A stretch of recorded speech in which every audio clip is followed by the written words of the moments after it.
Hello and welcome to Secrets of Organ Playing podcast. We are your hosts, Vidas and We've been mastering secrets of organ playing for more than 20 years and sharing them on this blog since 2011.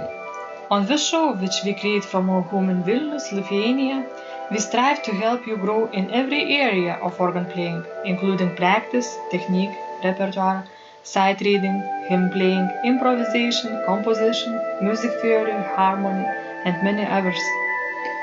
Our hope is to help you become a complete musician, or what we call as total organist, a program which we have created to help you reach your dreams faster than you would do on your own.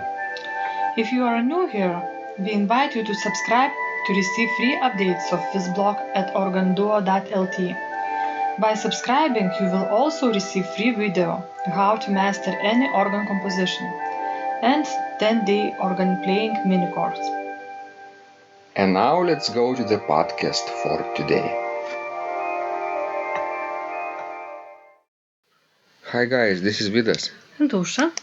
Let's start episode 547 of Secrets of Organ Playing podcast. This question was sent by J. Flemming. He writes, although my teachers have stressed the importance of articulate legato in playing Baroque music, I was never taught early fingering, so it is very easy for me to lapse into familiar patterns like crossing my thumb underneath my fingers. I'm learning BWV659 ornamented chorale komm Heiden Heiland with Vidas' fingering, and it is taking more repetitions to get used to the fingering. The results will be worth it though. I expect to be able to play this in a service before Advent is over. It's been a good exercise in developing the discipline to do it right instead of quickly. So this question was sent before Advent was over, obviously, and now we're talking after Christmas. Okay, it's very nice that J. Flemming is using my practice score of komm Heiden Heiland. In this particular score, I really take advantage of early fingering in the left hand, where you have two voices, alto and tenor voices combined, and also in the soprano part where there is one highly ornamented melodic line, and in the pedals as well. Even though they move slowly, I don't use heels, I don't use substitutions. In the hands also, no substitutions. And no thumb glissandos, things like that. You don't need glissandos because you play everything, in detached manner, in articulate legato, so. At first it sounds strange, right, Osha? What? This type of articulation, or not? When you first started, what was your experience with articulate legato? Actually, it was like, discovering America for me, because earlier nothing sounded well playing Baroque music, in sort of half-articulate way or, in a legato way. Because the instrument itself wouldn't speak if you would play legato.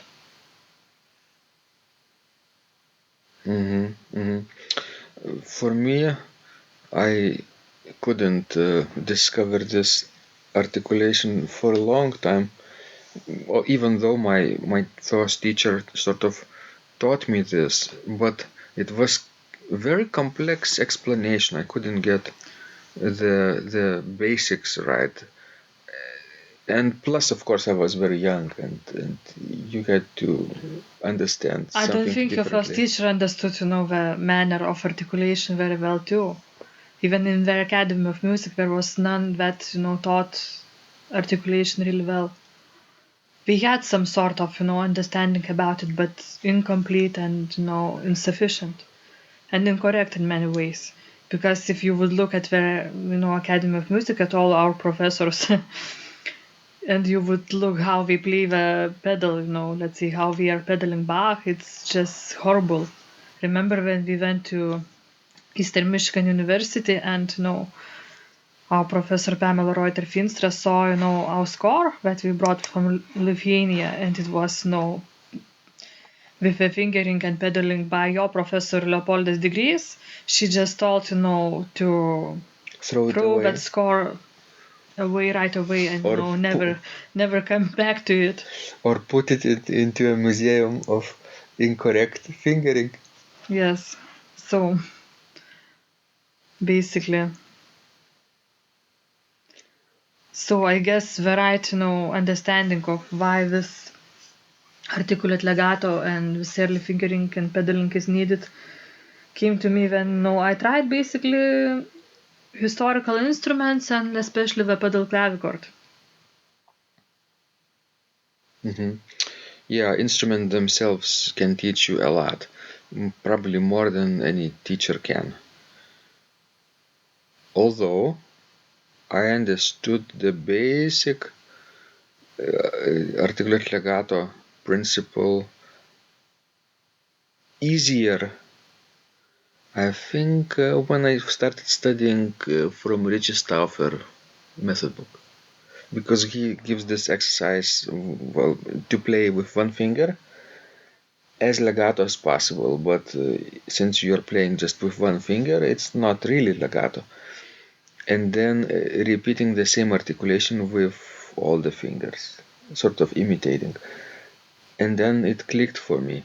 All the voices have to play this way, even though you're using all the fingers. But if you are not sure, play with one finger only at first. But developing this technique, of course, it takes time and patience, of course, too. I think every time, when you practice organ, you need really patience and really need to listen to what you are doing very carefully.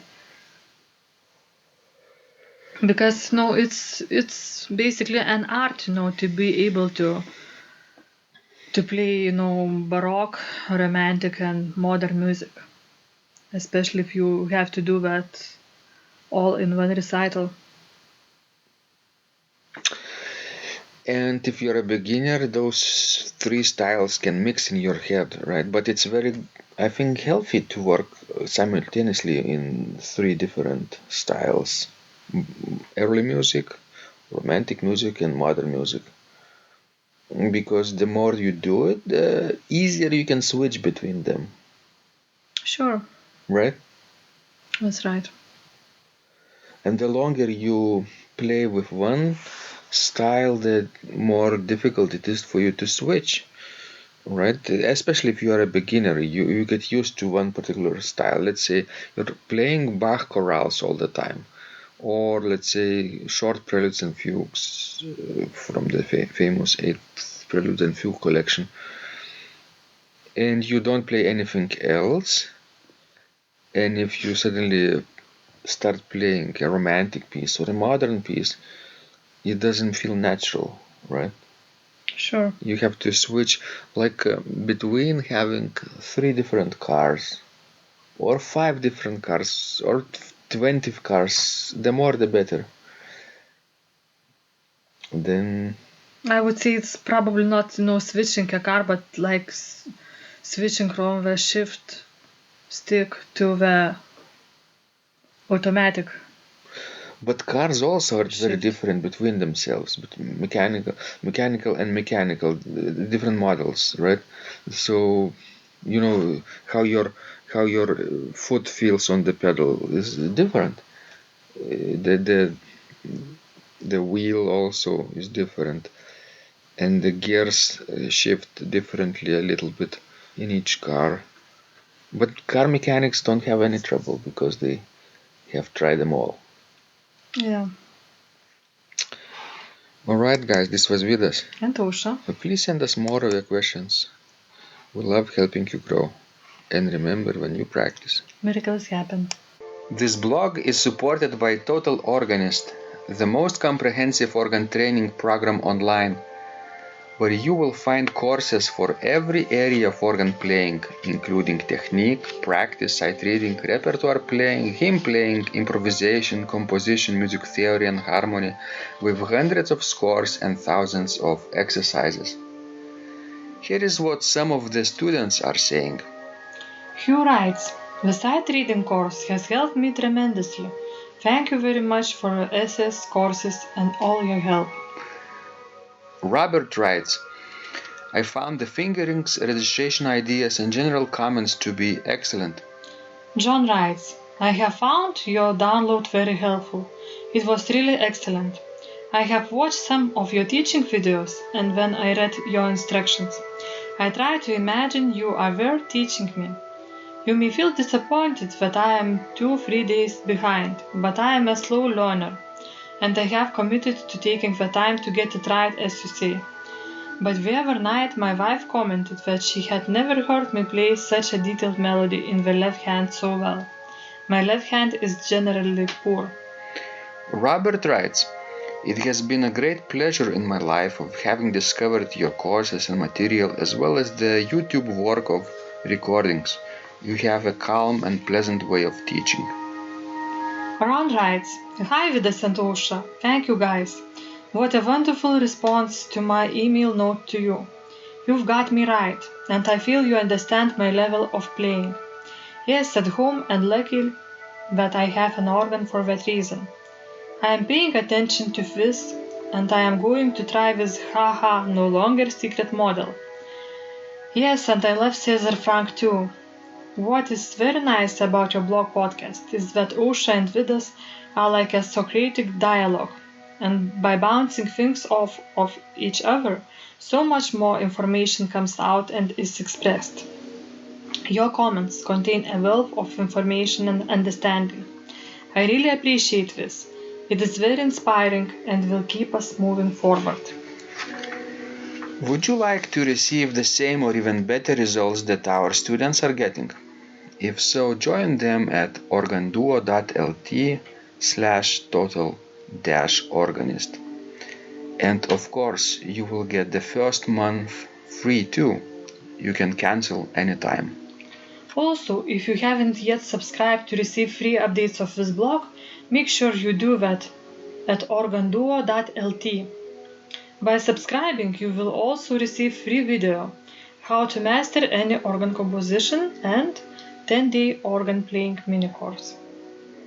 This was Vidas. And Osha from Secrets of Organ Playing. And remember, when you practice, miracles happen.